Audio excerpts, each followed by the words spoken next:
Well, I think officers, and I'm sure you've met a lot of them, right? They will give everything, including their life, for the job, but they won't do anything for themselves.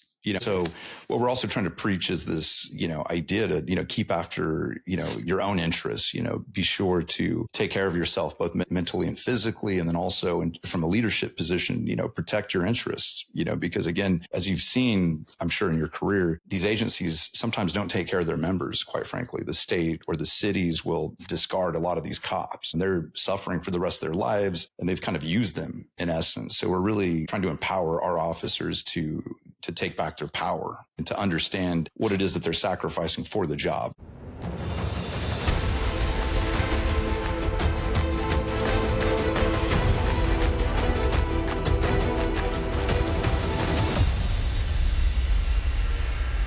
Hey, everybody. Welcome back to the next episode of Game of Crimes with Murph in the morning. You guys see me smiling and laughing here already. This guy that we've got today is one of the funniest people I think I've ever met in my life. And if you listen to the Patreon channel, you heard me talk about bringing a lawyer on here. And you know my feelings about lawyers. Once somebody famous said, the first thing we do is kill all the lawyers, right? But this one's a little different. This guy has become a good friend of mine. This is somebody that I would trust to represent me in any court in the world. He's got kind of a sense of humor, and he's a little bashful. So we're going to try and see if we can pull him out of his shell today to talk a little bit. But it's my true honor to welcome Earl Dove to Game of Crimes. Earl, thank you so much for coming on the show, brother. Hey, thank you for having me, Steve. We've been talking about this for years. It's an honor to be on the podcast. Well, I hope you feel like that when we're finished, brother. I will see. I'm optimistic. Some people I have to pay to get them to come back, but we'll see how this I'm goes. expecting a check, by the way. That's in the mail, I'm assuming. Yeah, it's going to be double what I paid you last year. My billables are getting kind of high these days. Yeah. I understand. You attorneys. I mean, that's that. You know what? That's it right there. But Earl here has been an attorney now for, is it 21 years, 22 years? Yeah, going on 22 years at this point. I mean, how do you keep your hair, man? And it's dark still. I know. Trust me. If you see it in the daylight, there's a ton of gray in this. I'm using all the lighting tricks I can here. Trust me. Yeah. Well, at least you got hair, right? So. Yeah. No. I'm banking on that. That's the half Mexican genetics here. Got you. So. Well, I hit Earl up just like I do every guest. I wait till the last minute and I tell him about our small town police blotter, send him out a story. That way it's like if you get it to him at that last minute, it's harder for him to say no. Earl didn't hesitate. He was more than happy to talk about some of the funny and goofy criminals we have in our society. And just so you know, Earl's located out in Southern California, so he's going to have a story from California. But as we do every week, we give you a disclaimer. This is a show about crime. We talk about bad people. We talk about bad people doing bad things to good people. Now, we take our interviews and our stories here on the podcast very serious, but we never want to miss that opportunity to have a good chuckle at the expense of one of these dumbasses that's out there. Absolutely. All right, brother, I'm going to turn it over to you, Earl. Tell us about the man in California. Well, the one you sent me, I printed up. I've got it here on my legal pad, and a story of one of California's finest. This one involves a U.S. postal clerk, which did a phenomenal thing. Basically, it's a 3-year spree of stealing credit cards, debit cards from the mail, using these credit cards to purchase trips, luxury goods, etc. The name, which shall be protected, is Marianne McDammit, 31 years old. Cop 2, conspiracy to commit bank fraud, a felony in connection with the sprawling scheme that included the stolen cards and selling to other accomplices nicknames like Ghana and One Punch and Half Squat. I think the nicknames got me on this one. Now, McDammit was earning about $56,000 a year working for the post office in Torrance. Of course, this would happen in LA.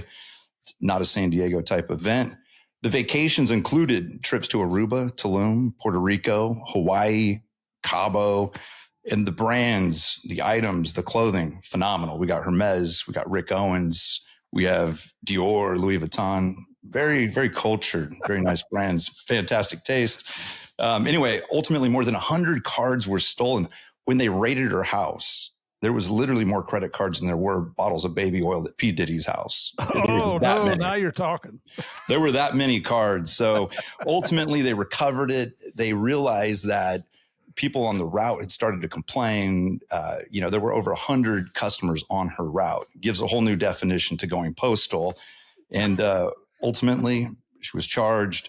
And now the conspiracy charge carries a maximum of 30 years, from what I understand. You know what? And her last name, McDammit. Now, did you make that up? No, I took it right off of the internet. I thought that was some kind of West Virginia slang, some alias that you were using. I didn't realize that was a real name. Well, we might incorporate that now and see if it had come from West Virginia, it would have been accompanied with banjo music. Now, very valid point. But I mean, I've been to West Virginia, and McDammit, something that I've actually heard somebody say in context I won't explain right now. That sounds like it could be self-incriminating. Yeah, no, it's wild. I mean, this is typical. It's amazing to get mail carriers to do their job efficiently, more or less efficiently, and do a second job on the side. It's very ambitious. I respect it. Let me tell you what, brother, around here in Orlando, I've had some tough times with the Postal Service. It's amazing it's amazing the attitude they take to you or with you once you have an issue. Javier shipped me a box of hardback copies of our books. Actually sent me 5. 4 arrived. The mail lady delivered them. I called her in her truck. I said, hey, there's a 5th one. She's like, oh yeah, I got your box here. She hands me this empty box that's ripped all to shit. And I'm like, well, where's the books? I don't know. All we have to do is deliver the box. I said, well, could you report it damaged? Said, oh yeah, let me take a picture. She's talking to her mom on the phone while she's doing all this. So I go to the postmaster, take the box in, and I say, hey, I got a problem here.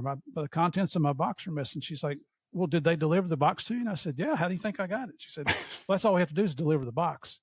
I mean, do you think that's the important part of this? Not the contents, but the box. Well, yeah, you should have checked your wallet. She probably got 1 or 2 of your credit cards. Well, and called herself McDammit. Absolutely. What do you got on the Florida side? This is always a battle between California and Florida as to who's got the craziest people. It is. What's your story?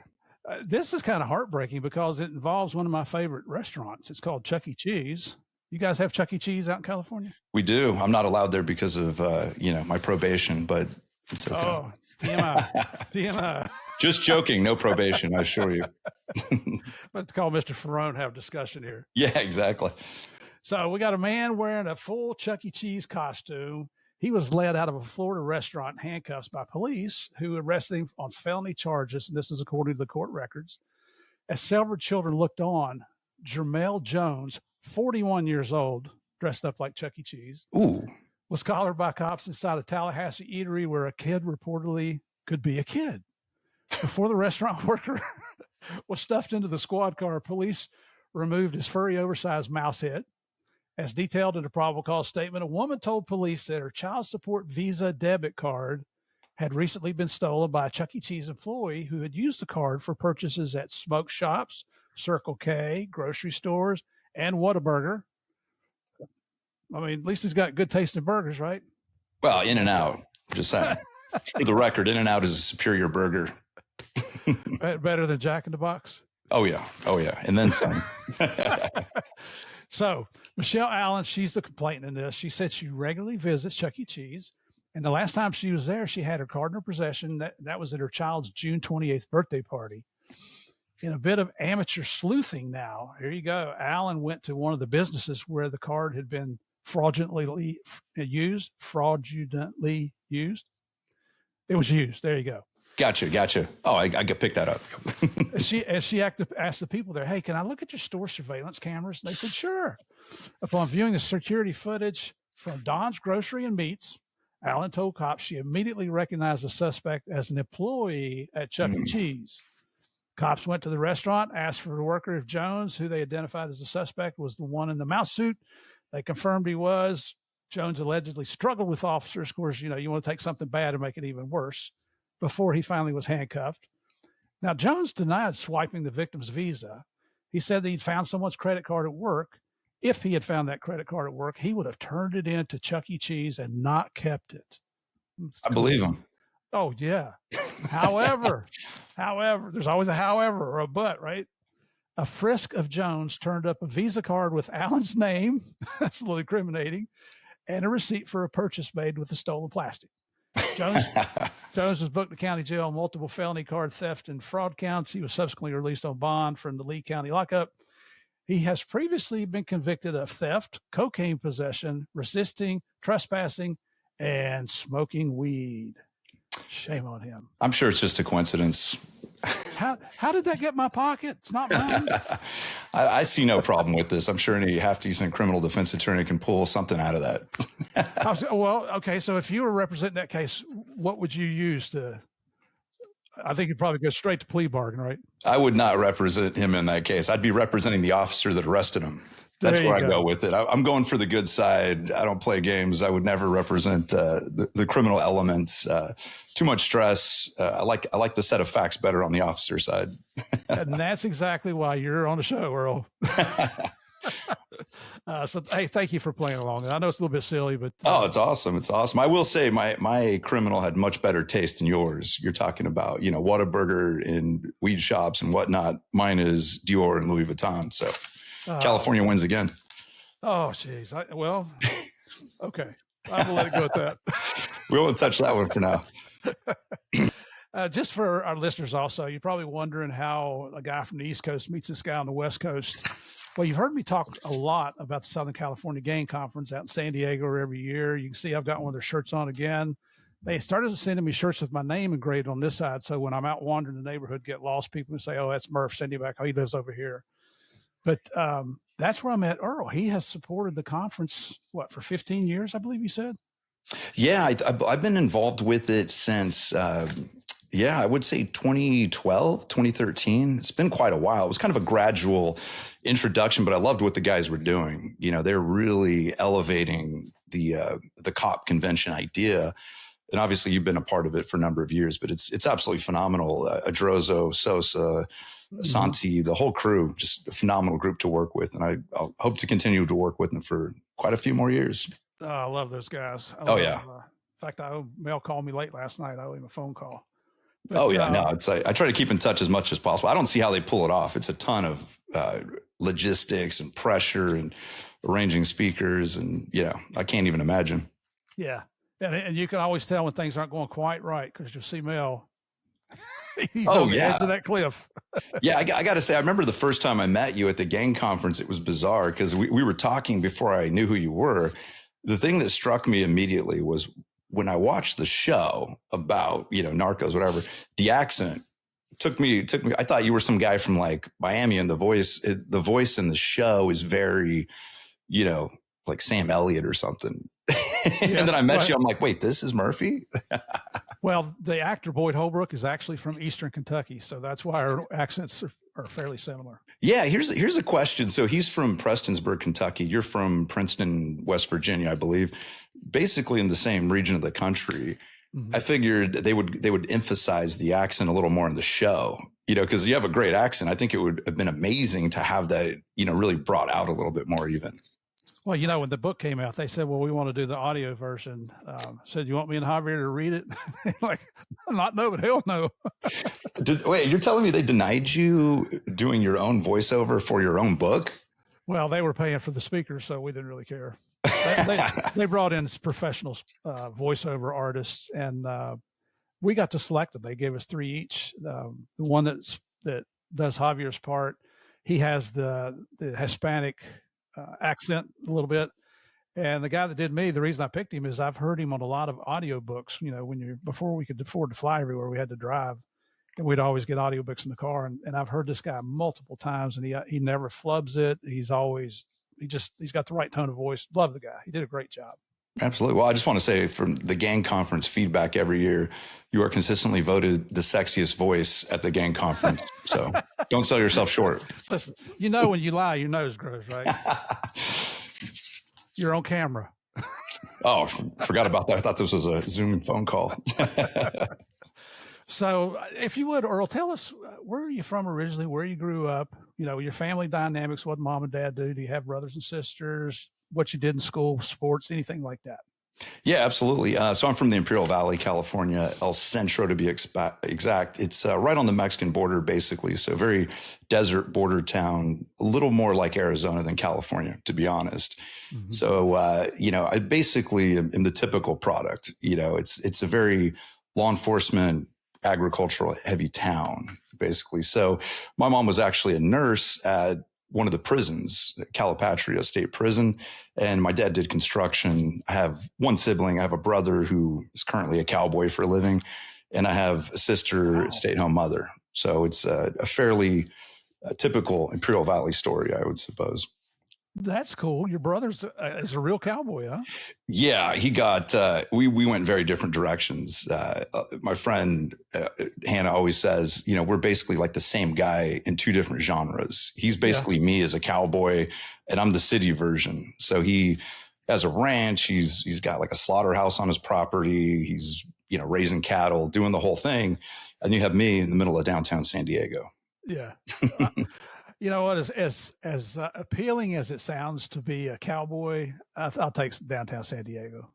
Oh, absolutely. It's hard work. I got nothing but respect for anybody that can do that. I Oh, mean, I know how hard he works, and I would never claim to be a cowboy just because I know what that actually involves, and it's brutal for anyone that's done it or lived the ranch life. in El Centro, that's kind of a tough place, man. That's I went there with DEA one time. I'd been promoted up to an SES and went down there for I guess, a tour of the southwest border. We ended up in El Centro, and they took me to the checkpoint there, and they're pointing things out to me because people were coming right up to the gate, or right up to the bars there to listen to our conversation. And the border patrol boss there, he said, "You know what that guy's doing, don't you?" And I said, "No." And he said, "He speaks English. He came over to listen to our conversation." Me being the humble person I am, I said, "Is that right? Are you a smart ass? You're up here listening to our conversation in perfect English." "Yeah, gringo. What you gonna do about it?" Nothing I can do about it. Yeah, no, the Imperial Valley is crazy. I mean, a great place to grow up. It's a kind of a small town vibe and whatnot, but you're correct. It's right in between San Diego and essentially Arizona along the Mexican border. So as you can imagine, a lot of, drug trafficking and things like that come through that area. In fact, in the third season of Narcos about Kiki Camarena, Mm-hmm. he's famously associated with the Imperial Valley. He was a Yeah. police officer, I believe, in Calexico and spent a lot of time in the valley. Yeah. Yeah. He was. He was. I remember the guys down there. They said, "Hey, boss, tonight we're going to, I'm staying in whatever hotel we're staying in." He said, "We're going to take you to the best restaurant in El Centro, Applebee's." Yeah, and when I was a kid, there wasn't even an Applebee's there, so it was even smaller. But the Mexican food is phenomenal out there. Yeah. Next Yeah. level Mexican food, I will say that. That's who wants to go to Applebee's when you're on the Mexican border? I mean, you want good Mexican food, right? I agree. I think it's the people out there get tired of it. I think it's one of those things where there's so much of it. People make it at home, and when they go out, they want the opposite, which is when I go back there, it's all about the Mexican food, though. Oh yeah, Oh, I yeah. understand that completely. Did Going through school? Did you play any sports? Oh, hell no. I mean, despite my overly masculine appearance, I was not much of an athlete. If I'm being honest, I focused. I was more of like an artsy kid, that kind of stuff. So I was more ASB and student body and that kind of stuff. I didn't get into any sports really. More of a skateboard kid. I was on that edge, a contrarian, which is absolutely necessary for being a good attorney. Right. So definitely You, on that side of the coin. I understand that completely. And you said you went to San Diego State. You graduated there in '99. Yeah, I mean, like most kids in the Imperial Valley, San Diego is an hour and a half away, and it is, I mean, as you know, San Diego is beautiful. So, of course, first chance I got, came up to San Diego, went to college here. The goal was really to become a college professor. I always thought that would be interesting, just be this, you wear tweed jackets, grow a mustache, do the whole thing. As I got further through college, I realized, well, I'm kind of young, and some friends of mine were taking the LSATs, and I said, I'll give it a shot. So I kind of fell into it in between college and law school. I took a full year off to basically travel around the country, and I lived in Nashville, bartended, and had this, great American adventure, right at the turn of the century, oddly enough, 1999 to 2000. Then I came back to San Diego, went to law school, And that kind of sent me on the path that I'm on now, I suppose. When you were in Nashville, you know where Murfreesboro is? Oh yeah. That's where I grew up there until we moved to West Virginia when I was going into high school. Oh, really? Murfreesboro. That's where MTSU is. Yeah, when we lived there, it was MTSC. Oh, That's how nice. long ago it was. Yeah, no, I love Nashville. That's actually, I go back about once a year to this day. I love that city. I love the music scene. I'm a big country music guy. So Yeah, any chance I get, I'm out there. yeah. You know, as a young kid, I hated country music because you're right there you're below Nashville. But I like two kinds of music now, country and Western. Oh yeah, no, I love it. Ever since I was a kid, I was a huge country music fan. Well, I went through my heavy metal phase as a very young child, but eventually blossomed into the country music thing. Yeah, yeah. Um, how did you pick law school if you thought you were going to be a college professor? Well, the logic at the time was this. I mean, you could go and get a master's, let's say, or a PhD in something academic. My thought was, why not do something a little more pragmatic? Law school seemed to be a nice mid ground where you could learn an actual skill. I figured no matter what you do in life, it's good to have some legal knowledge. You get a Juris Doctorate. And eventually, if you wanted to teach law, you could do that, or you could teach, one of the social sciences, perhaps. I didn't really have a solid plan. I just kind of went in with that attitude, and eventually, doing some, mock trial stuff, and just, being experienced in different types of law, decided, I'll give it a shot. Nice. At that time, what field within the lawyer realm did you anticipate going into? Corporate law, litigator? It's a really crazy story. I mean, I got to be honest. When you come out of law school, contrary to popular opinion, most people don't know what they're trying to get into. You have an idea. People will say, well, I want to do entertainment law, or I want to do this. But the reality is you need to get some legal experience, right? So most people are kind of floundering, looking for jobs. I was no exception. I came out of law school. I was living on the beach. I was living the life. And I was like, okay, now I got to make some money, get a job. I didn't necessarily think I would stay practicing law, so I wasn't really committed to an area.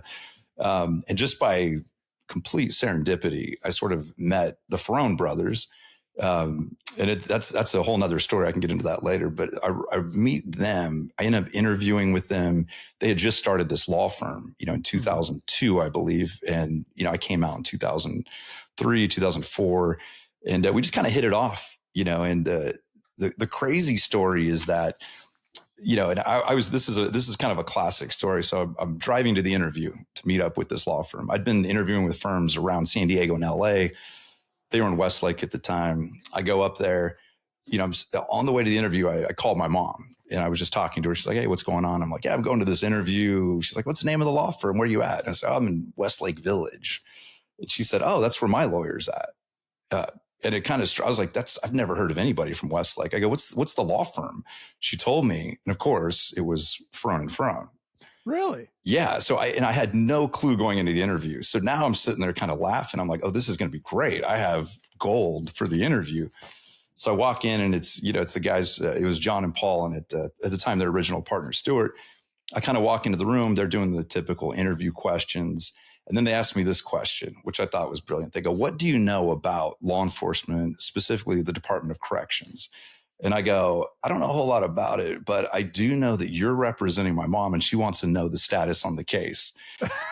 And they were just dumbfounded, right? So they all sit back, they start scrambling on the computer, they're laughing, they can't believe it. The odds of this are unbelievable. And I had no idea, absolutely no idea. So we just kind of, hit it off and clicked. And that's why I've been with the firm so long. I've been with them for, 22 years, kind of built the firm from the original, 4 attorneys to, I think we're almost at 20 at this point. So it's been a great path over the last 22 years. Yeah. And I believe you're a partner now, aren't you? Absolutely. Yeah. We have a great partnership right now, just kind of expanding. We started really with workers' comp and labor negotiations, internal affairs, LDF work. And we've kind of expanded the firm over the years. We sort of, my position is that we're kind of a one-stop shop for law enforcement. Anything you can get involved in as an officer, we have somebody to assist you, which is great. So we have guys that are handling the IAs or the internal affairs. We have, labor negotiations. We have workers' comp. We have personal injury, all of the things that can affect an officer, basically. Plus, you guys, it's not just law enforcement. You guys do pretty much first responders. Is that right? Yeah, absolutely. It's public safety in general. So police, fire, corrections, any public safety, quite frankly. Man, I mean, we'd all like to pick on the attorneys, Yeah. but I'm just proud to know you and call you friend because of what you and your firm represent. There's and I've got friends I grew up with, and my best friend from high school is now a district court judge in West Virginia, and used to be a member of the state legislature. And I have the utmost respect for him because I saw how he grew up and worked his butt off to get to where he is now. He's actually a little bit bored as a judge.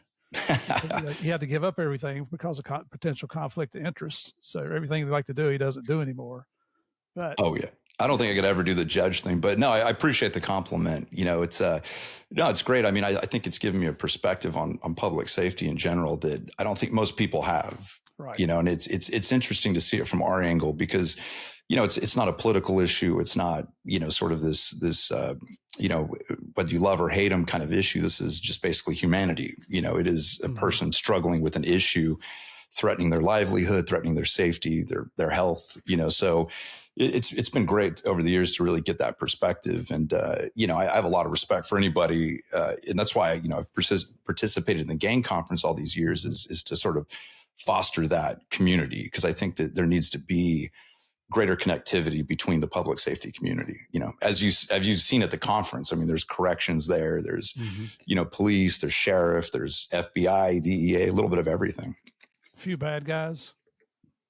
Former bad guys, I guess we should say. Well, yeah. I mean, those are just for entertainment, though. I'll tell you what, one of the things that they ask Earl to do is they have a ton of door prizes, I guess you call them, or raffles. And so they'll ask Earl to stand up and he's got a shtick that you come out of there, tears running down your cheeks from laughing so much. It's hilarious. Nobody is safe. Everybody will be picked on. Oh yeah, no. It's over the years I've gotten up there. They've let me get the mic, which is always dangerous.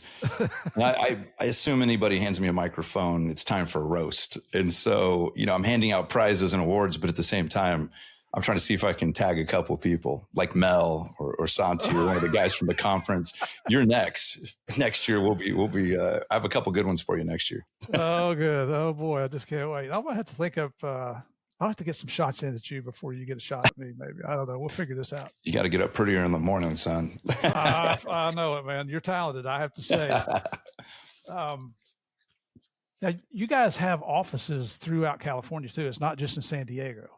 Yeah, we basically are Southern California. So we have San Diego, Brea, Orange County, LA. And of course, we do a lot of work in the Central Valley and now in Oakland and in the Bay Area. So, we're really trying to expand the reach and, serve some of these smaller towns, obviously, that don't have the legal resources that some of the larger cities do, which I think is one of the purposes as our firm is to bring legal services to all officers throughout California, not just the major cities. Did you ever dream, like when you're going through law school, you don't know what your specialty is going to be yet. Did you ever dream that you would be out there representing our heroes?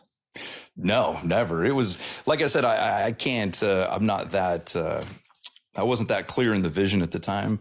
It sort of fell into place perfectly. I mean, the fact that, my mom was essentially a nurse at the prison working with public safety. She was an officer, by the way. Back then they were called MTAs, and they carried a weapon and a medical bag. So, she was a formidable person. And, so it kind of came full circle. Today, I'm working with a lot of the same officers that are retiring now that actually worked with my mother back then. And it's great to help a lot of the people from the Imperial Valley who are officers, sheriffs, Department of Corrections, fire. So it's been kind of a full circle experience. I kind of went into law school to sort of get out of the Imperial Valley and expand my horizons.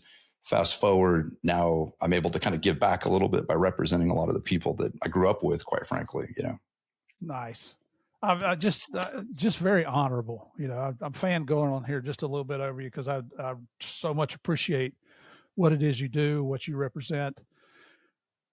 We know if you've been on the job any time at all, you've run into one of those sleazebag attorneys, defense attorneys out there that's just they're not concerned with the facts or the truth. They're just trying to make law enforcement look like the bad guy. Absolutely. No, I appreciate that. Thank you. And again, they haven't made a movie about me yet, so I'm not on your level yet. I'll talk to Netflix, see what they say. Yeah, see if you can get me a deal. Well, I got a script. I got a script behind me here.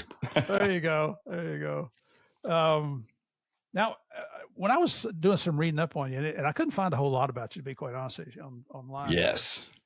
That's a good thing, huh? Yeah, no, trust me. I wipe the internet daily, just making sure that none of that stuff's up there. So I'm curious to see what you came up with.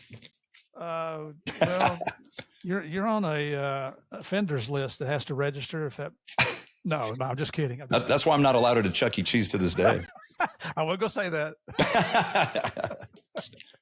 No, but what I did see is that you guys are now providing training to public safety in the realm of leadership. Absolutely.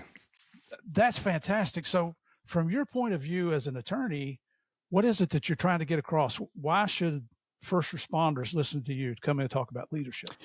Well, I think there's two big reasons. One is, and if you've been involved in any public safety organization, particularly a union like we have in California, there is a lack of leadership skills. You sort of go from being an officer to trying to look out for the interests of fellow officers. So our first objective really is to provide training insight to the leaders so that they're better able to serve their members. And every department needs a couple leaders, and I think by the time the case gets to us, if you have well-trained leadership, the case has been set up correctly. Not too many mistakes have been made at that point. So the biggest objective really is just to educate the membership, make sure they're aware of their rights, make sure they know the different avenues to seek benefits if something happens, and I have found over the years, there are just a lot of officers that just are completely unaware of their eligibility for certain programs, for certain treatment. So yeah, the leadership is a huge component. We do a lot of training with individual departments, individual union leaders, statewide California Department of Corrections. So we're really trying to empower the officers to become their own advocates, so that by the time it comes to us, we're able to assist, but they also understand why and how to get to us. And I could see that. I could see that as a burgeoning, exploding business when it comes to first responders, and especially in law enforcement, because as many cops as I do, just about, and every cop that you talk to, when you ask them, why did you get into law enforcement? It's because they wanted to help somebody. I haven't met a cop yet that said, I became a cop because I want to kill people. Right. Absolutely. So, and I can see where, especially when I was a young officer, that was because I was uniformed for 6 years, railroad cop 6 years, and DA 26 years. As a uniform officer, you just want to go out there and kick butt and take names. And when people need help, you want to go help them and you want to stop bullying. And that's your focus. It's not about, is this going to get me in trouble? Do I need to know about that? Oh, if I'm going to get in trouble, I'll just call an attorney. Well, I think officers, and I'm sure you've met a lot of them, right? They will give everything, including their life, for the job, but they won't do anything for themselves. And so what we're also trying to preach is this, idea to, keep after, your own interests, be sure to take care of yourself, both mentally and physically. And then also from a leadership position, protect your interests, because again, as you've seen, I'm sure in your career, these agencies sometimes don't take care of their members, quite frankly. The state or the cities will discard a lot of these cops, and they're suffering for the rest of their lives.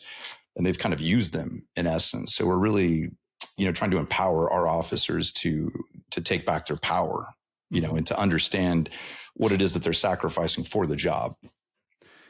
You and I have a mutual friend, Jamie McBride with LAPD. Yeah. Jamie was just on the show here 2 weeks ago. And it's a catch-up interview from being out in San Diego this past year at the conference. You know the stories as well as I do. Wow. And he's a union man now. He represents the police union as a police officer. That's his full-time job. But when he tells stories on here, so I had him on for a regular interview and then the catch-up interview, and he talks about how when the higher-ups, the executive staff of the Los Angeles Police Department, including those in IA, Internal Affairs, who are police officers themselves, rather than ever giving the police officer the benefit of the doubt, it's like the first thing they go for is convict, convict, convict. He's wrong. He's wrong. The cop's wrong. Absolutely. Which requires folks like you to do what you do. Yeah, I think the problem over time has been is that, a lot of times the officers are assuming they're going to be taken care of if something goes south. And exactly to your point, a lot of times something happens and there's no support. In fact, they're trying to kind of throw you under the bus or not thoroughly protect you. So that's kind of where we step in. But it's also where I want the union leadership to step in as well and be cognizant of that and educate their members. Make sure they understand that, hey, you will have to defend yourself, sometimes even against your own department. Anybody who's been involved in an internal affairs investigation has certainly experienced this firsthand. So that's really what I try to do is to, bring awareness. And again, a lot of these cities and counties, they will absolutely take care of their officers, but there's also the underbelly of that, which is a lot of times they simply don't. They come after you, they're accusatory, they're trying to move you out of the department for whatever reason. Yeah, they are. And especially the IA guys and girls. Yeah. When I say guys, it's all inclusive here. You would think that they would remember their time on the street if they ever really investigated any crimes or if they really patrolled.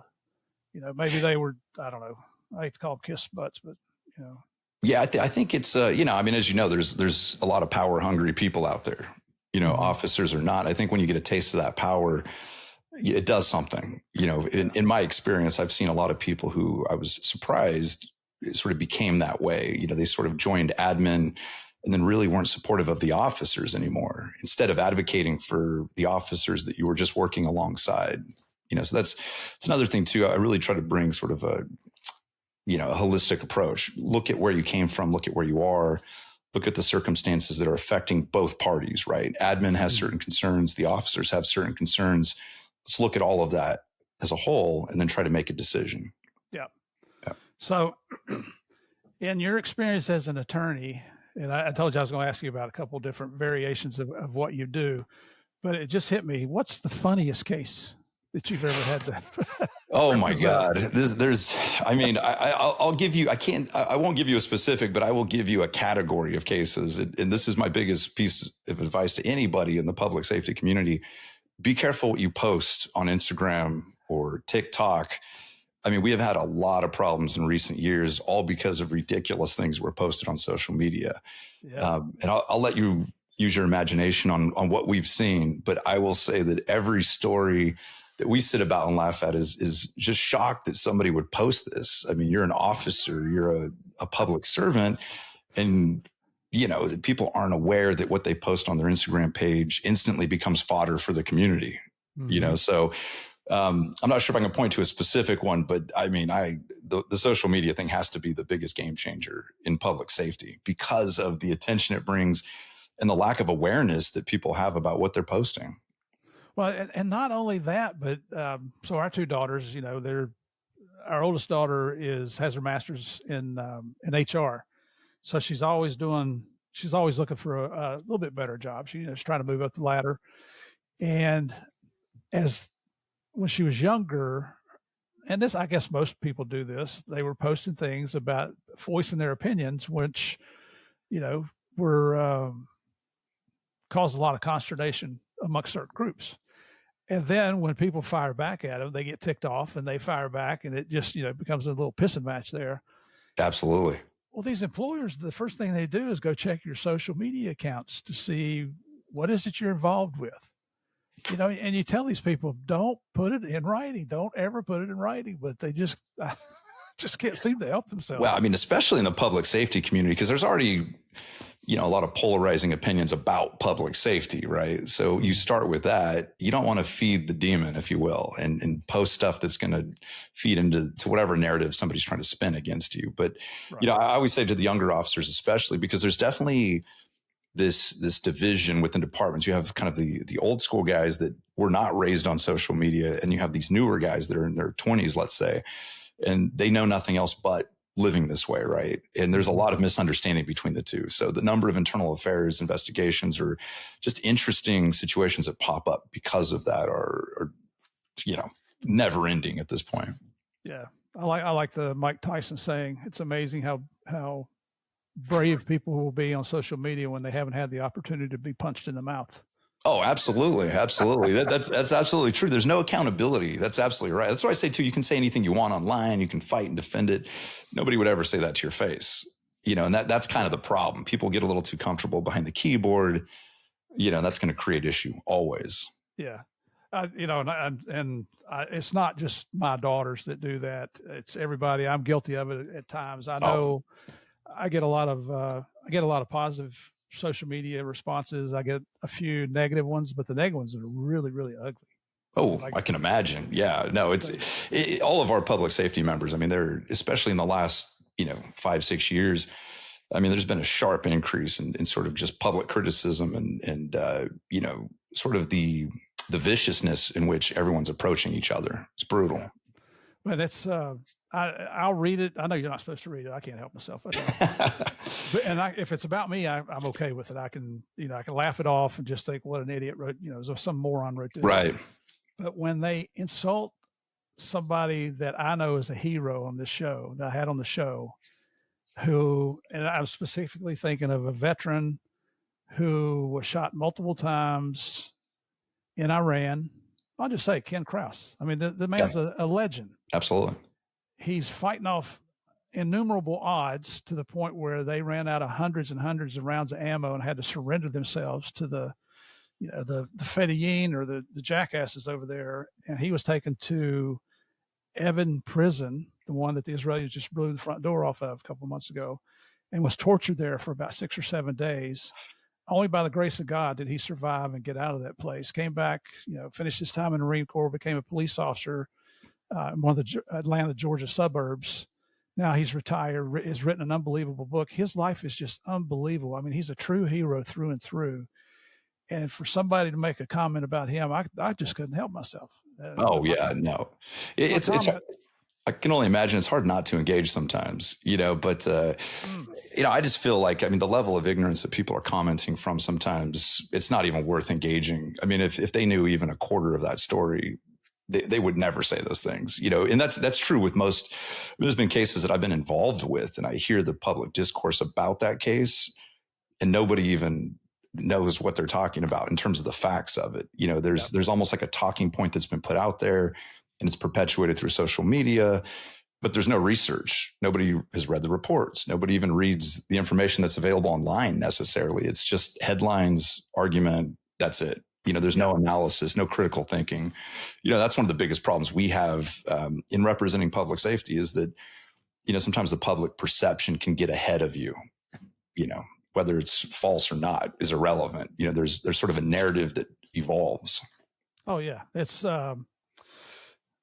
going to kill me because I just forgot his name. John Mattingly, who was involved in the Breonna Taylor. You met him out the Louisville PD. Yeah. And you go back and do the research on that, and he's told you what happened. If you do the research, if you've ever been involved in a search warrant, especially involving potential violence, you know how iffy the whole thing is. There's always the opportunity for a gun battle. In this case, and John will be the first to tell you, Breonna Taylor did not have to die that night. She's dead because of the mistake of her boyfriend. But then he turns around and lies, and that happens. But what really ticks me off about that whole thing is how many, what I call pretty people, the movie stars and the sports stars and the politicians, including our former vice president, coming out and openly saying that the police were wrong, they should go to prison, when they don't know the facts. Right. And I think one of the biggest problems today really is, I mean, even taking a step back from that, is the larger issue of the way that things spin out of control on social media from the start. And I think, there's so many examples of this with my cases, and through the gang conference, I've heard Mattingly's story. I've heard a number of other stories too, where there's a lot of stuff that I heard where I was shocked that was the case. And there were, body cam footage, for example. In a lot of the cases we deal with our internal affairs division, I say most people have never seen the body cam footage. They've never been involved in an OIS, and your time to make a decision is just seconds. I mean, that from being down in Columbia and just to work with the FBI. it's not like you can just press pause, evaluate everything that's happening and make a decision. This is something where you open a door, click, you make a decision. Right. And it's, again, I just wish the community at large would have deeper discussions about some of these issues, because I think they're bigger problems than we give it credit for. I think people tend to focus on a talking point and just kind of march forward with that. And I think it's something where we need to start reading a little bit more than just the headline, Right. Yeah. And just for our listeners, an OIS, that's an officer involved shooting. For Earl, I work for DEA, not the FBI. Oh, I mean, I always say that. I always interchange those. I'm sorry. Oh, and there was another point I was going to make on that, because I love that conversation, the way it's going. Yeah, of course, the old man thing kicks in, and I start thinking about something else. Now, one of the things I wanted to bring up too is the mental health aspect, Yes. with public safety. The gang conference has been kind of a nice platform for that. I really want to focus on that moving forward in the gang conference. And a lot of the speakers, and you've seen a lot of the speakers really do delve into that, the impact that it had emotionally on you. One of the examples that was beautiful is Martinez from STPD. If you remember that presentation. Absolutely. He'd been involved in a number of OISs and traumatic incidents in his first couple of years of being an officer. And he really focused on the emotional weight of what that did. And I think that's something that's overlooked, not only by the law enforcement community themselves, but the public, and it's important to explore that. I really like to, anytime I get a chance to speak with an officer, I always ask a lot of questions about that aspect, because I want to kill the taboo around it, first of all, but also make that part of the normal dialogue among the public safety community. Yeah. Yeah. Mike was, he was a former guest on here, and his story was so impactful and powerful and emotional that I ended up doing 2 weeks in a row with him. Oh, so he's a great speaker. He was, and that's November 2023, and he was so transparent about everything. I mean, he talks about the alcoholism, about snapping at his family, almost losing his entire family to divorce. Right. And again, I give all credit to the good man upstairs for bringing things like that back together. I think it's nothing short of a miracle. Oh, especially with Martinez. I mean, that guy is, literally dodged bullets. But I love the fact that he doesn't dwell too much on the drama of the action, if you will. He really gets into the weeds of, the emotional toll that it took on him and his family. And, I think that's something that needs to be spoken about more openly, so that there's no shame around it. Issues of therapy or receiving mental health treatment should be commonplace, especially when you're involved in such a high stress environment. But again, that's my own soapbox. No, you're dead on. And that's something that, especially in law enforcement, has been lacking for years. We get a lot of lip surface about it, but when it comes down to, what are we going to do to help our people? Well, go find yourself a counselor and, let us know how it goes. That's not the way it's supposed to be. You're out there risking your lives, your life for people every freaking day. Oh yeah. Oh, and some of the people we bring on here are the things that they've been involved with, the shootings and the car chases and the robberies. And I mean, all the evil that you see out there. And you've met some of these guys just like I have. They're studs. I mean, they're big muscle men. They're not afraid of anything, but then something will happen in their career. And I'm thinking specifically of one officer, I won't mention his name, but he's a former guest on here, who went to a car wreck and saw a car had come through and a child had darted out in front of the car. And the car hit it and the child passed away on the street.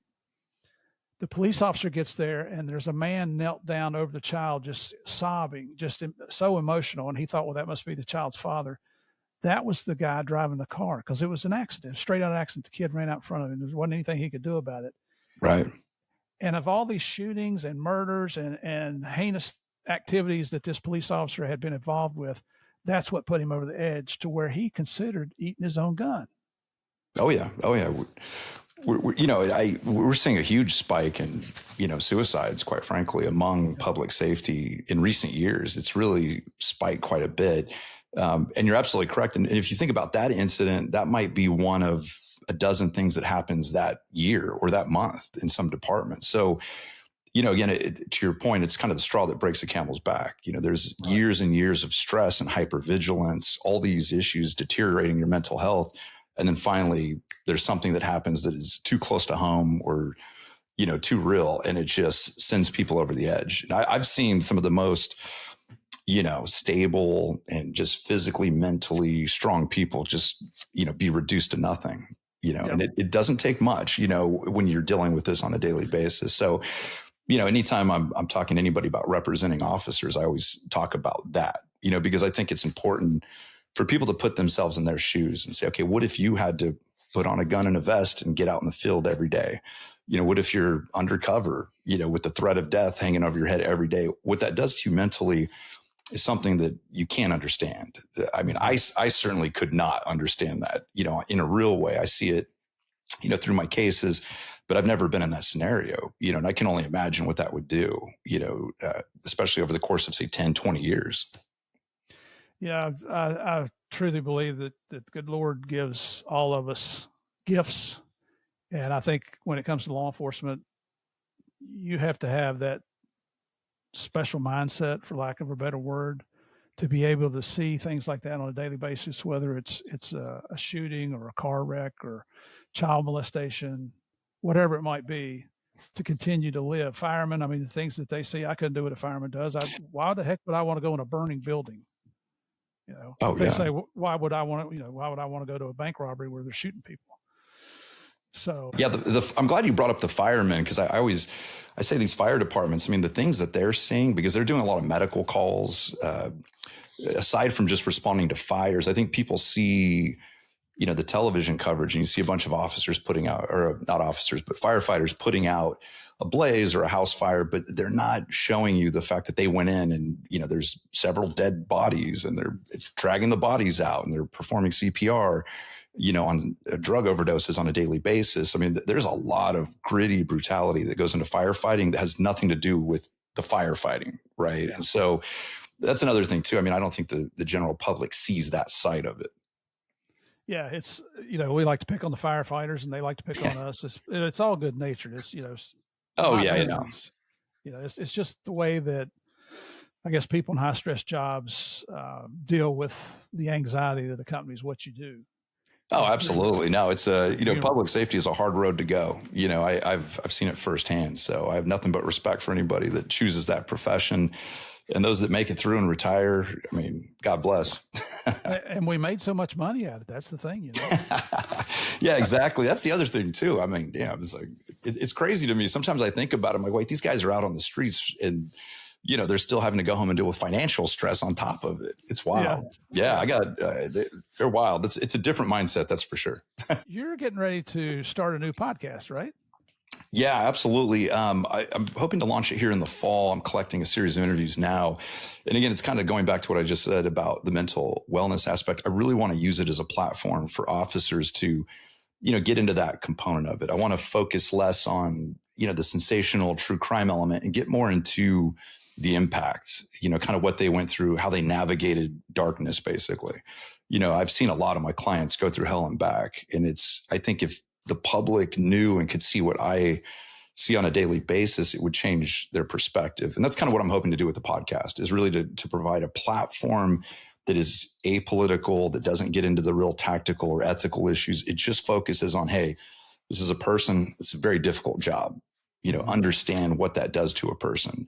And that's really where I want to keep it. It's a light podcast at the same time. We're not getting too into the weeds of, tactical issues and things like that. It's really more about the emotional impact and good and bad times, but I'm just fascinated by that world because, I get to see it. I have all these great stories from my career, but the general public never sees that side of it. So it's really just to kind of provide a glimpse into what I'm seeing day to day and a glimpse to know the officers in a more personal way. Well, and it's very much needed. I know there are other podcasts out here that, there's podcasts that, I guess deals with changing your socks every day. I mean, it's amazing how many podcasts are out there.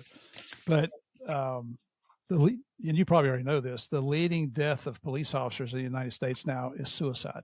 Oh, I'm fully aware. My focus right now is really on the workers' comp side, and believe it or not, in the workers' comp arena for California anyway, we've had a massive spike in not only PTSD claims but suicide claims. That's the huge problem right now. In fact, we did a presentation several years ago. There's an association here, Peer Support Services, and we actually brought the widows of 5 different officers on stage and had them explain what they saw their spouse go through and some of the things to look out for.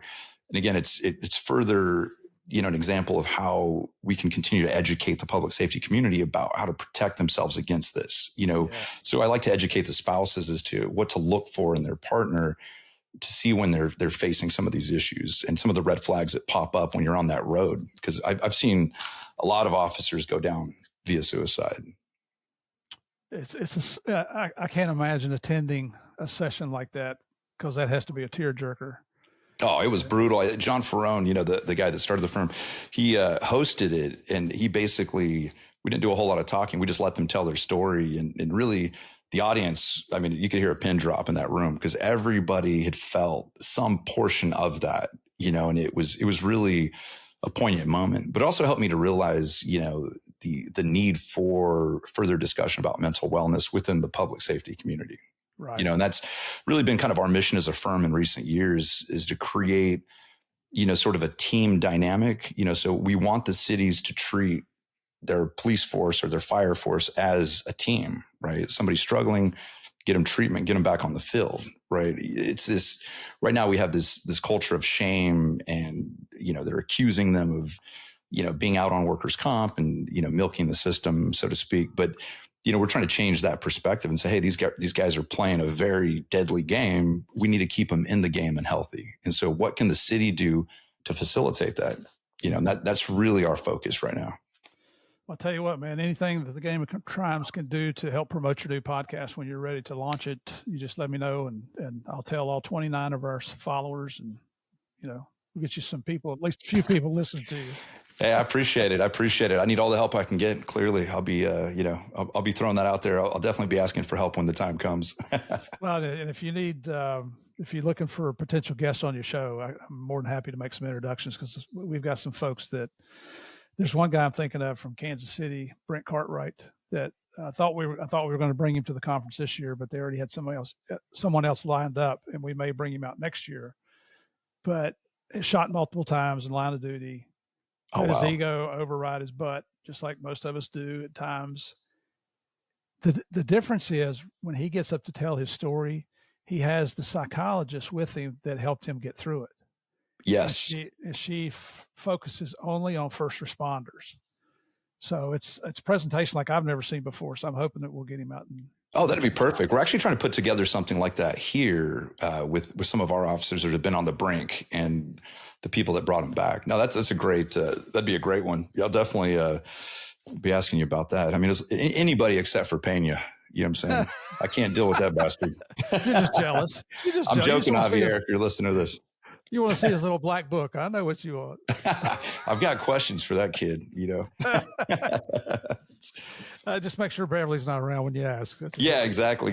We'll keep that a confidential podcast. It's crazy. He's got some stories. So what is it that you do in your free time? I know you have a specific talent. Oh yeah, I'm a freak oil painter, artist type. It's the complete counterbalance to what I do during the day. It's actually a great balance. I think it's an exercise in resilience. It's sort of a meditative process. I spend hours painting, drawing. In fact, I drew you. I'll post that on my Instagram page again soon. But there is a drawing of Murphy in all his glory, well lit.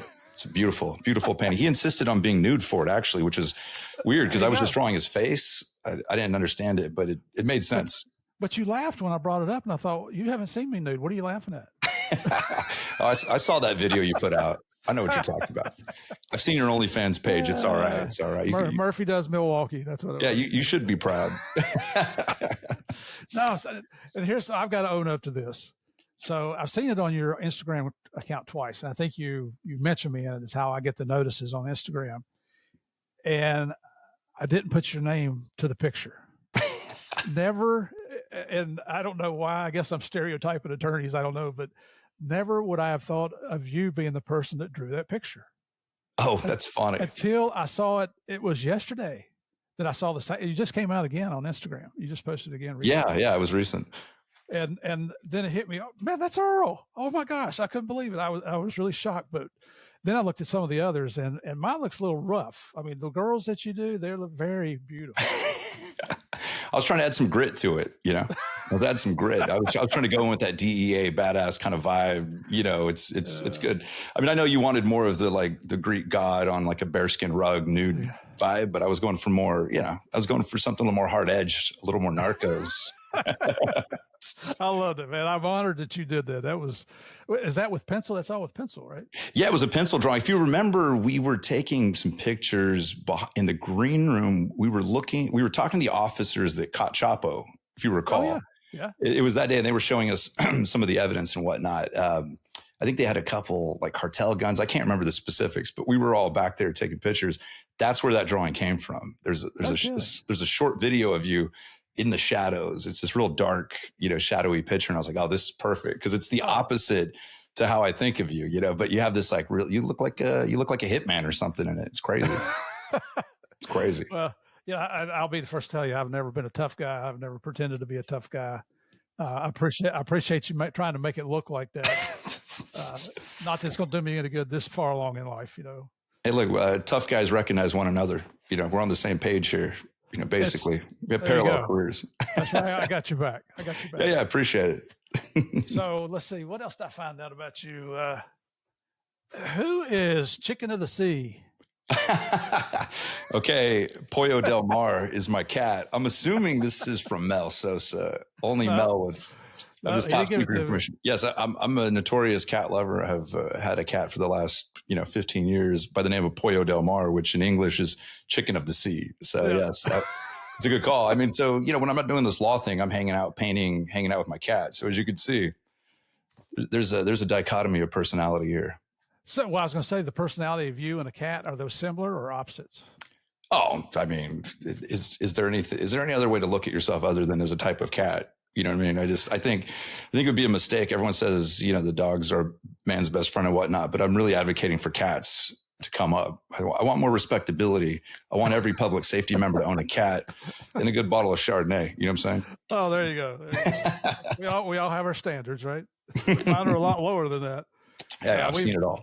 We've always been a cat family too. My wife has, and plus dogs. So we get the dog and the cat that can get along together. Wait, what's your cat's name? Hopefully it's something. The last one we had was Max. So okay, it's safe. I thought you'd give him some weird alias or like a Colombian name or something. Nah, the one we took to Colombia, that was Puff. If you remember Narcos. Oh yeah, that's right. Sacrificed her cat. That's not Puff. Did die in Colombia, but he was old. He had a heart attack. Oh, gotcha. It wasn't as traumatic as, Yeah. a little Hollywood mixed in. A little. Oh, a lot. Yeah. We'll get into that one later. I'll be talking to you later today, so we'll get into that. That's awesome. Yeah. So, just quickly, and I've got one more question for you, but I want to talk about where people can find you. I found you on Instagram at Earl Dove. It's just the easy spellings.